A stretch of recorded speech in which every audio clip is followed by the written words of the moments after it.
음악이 우리에게 주는 힘은 고대로부터 현대에 이르기까지 어느 시대를 막론하고 굉장히 큰 것 같습니다.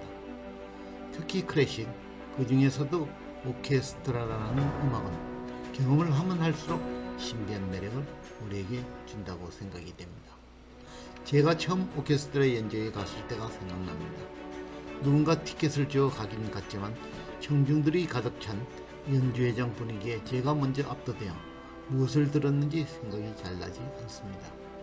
그 틈틈이 오케스트라에 대한 책을 구입하여 공부하고 음악을 듣던 중 오케스트라의 악기 구성만큼은 필히 알고 있어야 되겠다고 생각이 들었고, 그러는 과정에 오케스트라에도 축구에 손흥민 선수가 있다는 생각을 갖게 되었습니다. 클래식을 조금이라도 아시는 분 입장에서는 제 얘기가 가소로운 얘기가 될 수도 있고 저의 설명에도 다소 오류가 있을 수 있으나, 오케스트라를 좋아해 보려는 한 사람이 오케스트라를 이해하는 방식이라 이해해 주시면 감사하겠습니다.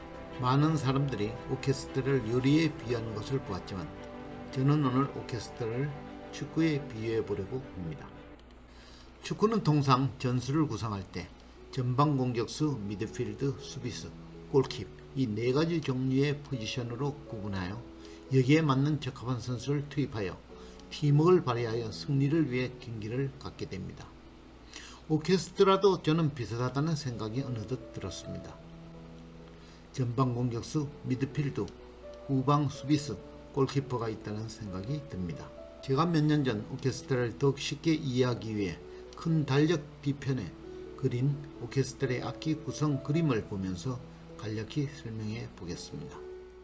통상 오케스트라는 현악기, 목관악기, 금관악기, 타악기로 구성이 됩니다. 제가 본 축구의 전방 공격수는 날카로운 음색의 현악기가 그 역할을 맡고, 공격과 수비의 중간 지점에서 때로는 공격, 때로는 수비 역할을 해야 되는 미드필드는 목관악기가 맡고, 후방을 든든하게 지켜주는 수비 역할은 금관악기가 맡고, 골문을 튼튼하게 지키고 있으며 한방에 결정적인 역할을 해야 하는 수문장인 골키퍼는 타악기가 맡고 있다는 것입니다.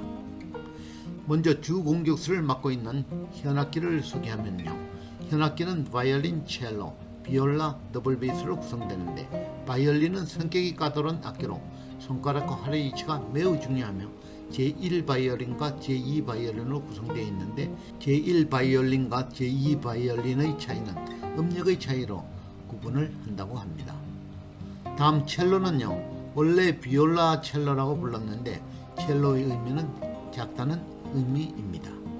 비올라는 원래 바이올린과의 비율 차이가 10대 7 크기인데 바이올린이 1.5배가 되어야 되는데 실제로는 1.43배밖에 안 되어 다소 어설픈 음색을 낸다고 합니다. 다음 현악기의 마지막 악기인 더블 베이스는요, 울림통의 어깨선에서 나는 부드러운 음색의 특징을 가지고 있습니다. 다음은 축구의 미들필드 역할을 하는 목관악기는요, 클라리넷, 플룻, 오보에, 바순으로 구성되어 있는데요. 클라리넷은 호드리드로 원통 현관으로 구성이 되어 있고요. 플룻은 지금은 금, 은이나 기타 금속을 쓰지만 원래 나무로 만들어져서 목관악기에 포함이 되고요. 오보에는 두 개의 리드를 가지고 있는데 소리 내기가 어렵고 이에 닿으면 안 되기 때문에 부는 모습이 아름답지가 않아 숙녀라면 오보에를 소유는 하되 절대 연주하지 않는다라는 속담을 가지고 있답니다. 다음은 바순인데요.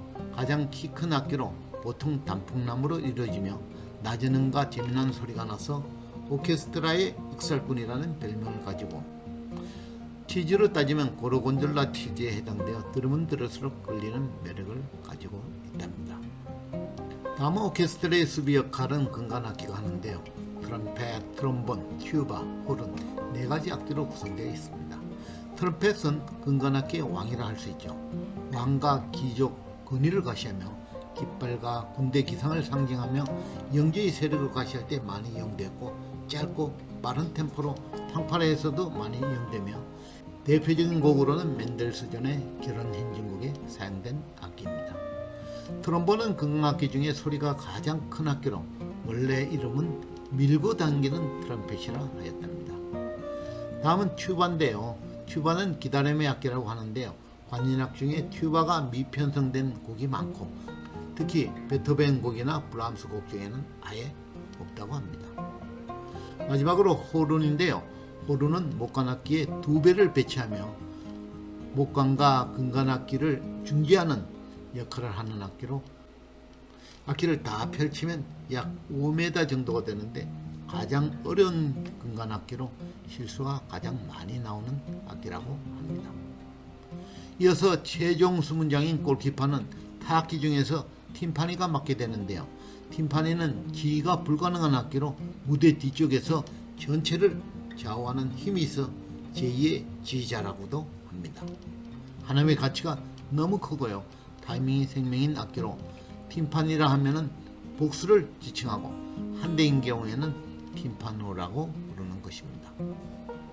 자, 이렇듯 오케스트라도 축구처럼 전방 공격수, 미드필더, 후방 수비수, 골키퍼로 구성되어 있는데요. 그럼 오케스트라의 손흥민은 과연 누구일까요?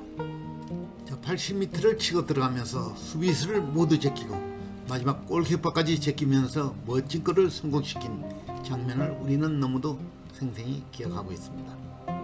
이런 역할을 오케스트라에서는 누가 담당을 할까요? 그것은 바로 전방 공격수인 현악기, 그 중에서도 가장 빠른 순발력과 스피드를 요하는 바이올린이 아닌가 저는 생각을 합니다. 바이올린의 빠르고 강한 연주로 관객의 가슴 속으로 파고드는 그 장면을 하면 그것이 바로 오케스트라의 손흥민 선수가 아닌가 생각입니다.